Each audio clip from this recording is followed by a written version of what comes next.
My topic is on fascia and tensegrity and the effects it has in exercise. So what is fascia and tensegrity? Fascia is the connective tissue that holds the body together. Fascia is located on every muscle, bone, nerve, blood vessel, and organ. Tensegrity in relation to fascia is the tension and elasticity of the fascia. So many of us think of each bone and muscle being a single item of the body, but in reality, the whole body is connected by the fascia. The bones are just kind of floating within this connective tissue. So here we have two different models that are going to represent tensegrity. The first model on the left-hand side is composed of rods and elastic bands. The rods are going to represent the bones, whereas the bands represent the fascia.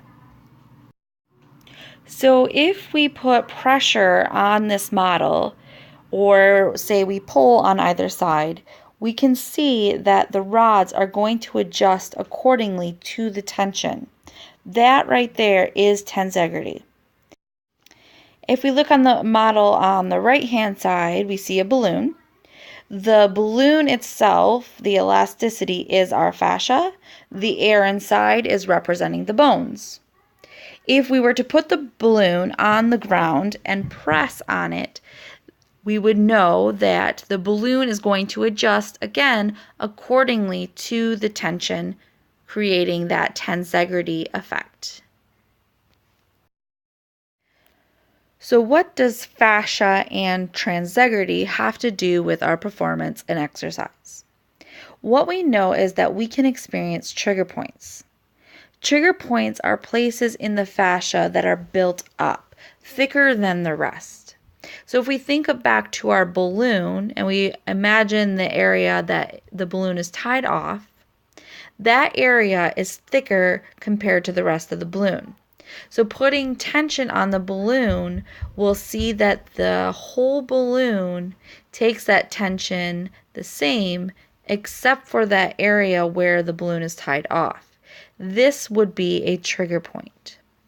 Or if we think to our poles and elastic bands, we could take an elastic band and wrap it tightly around one area of the pole, creating more tension in that one area, so that when we pull on the model as a whole, or if we put tension on the model, that area is not going to adapt to the tension as good as the rest of the model.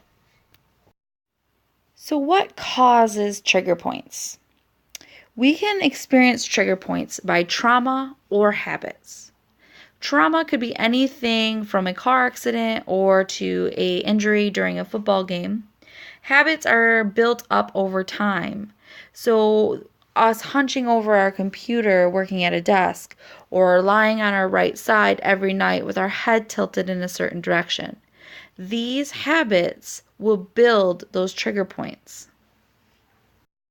Most injuries are connective tissue, fascia, not muscular. So how can we prevent trigger points? Prevention of trigger points is by training elasticity of the fascia. And there are two ways that we can do this. The first way is by bouncing. So when you think of the way your body moves, especially your feet while bouncing, you will notice that you decelerate and accelerate in such a way that you not only make use of, but actually build elasticity in the tendons and the entire fascial system.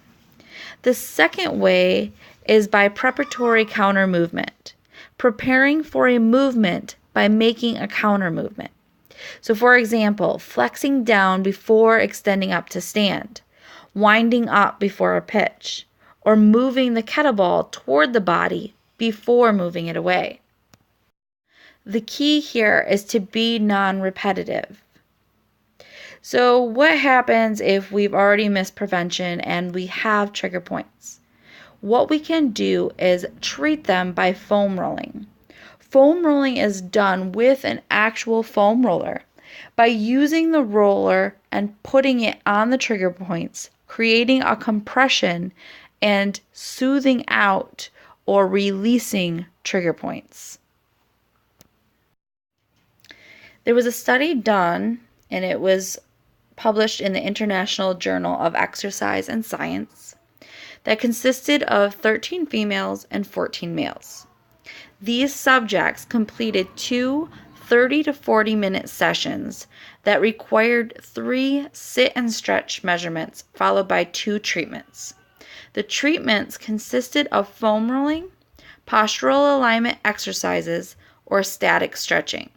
So what they found is that no single treatment increased the sit and stretch score, but if either treatment was done with foam rolling, there was an increased joint range of motion in participants.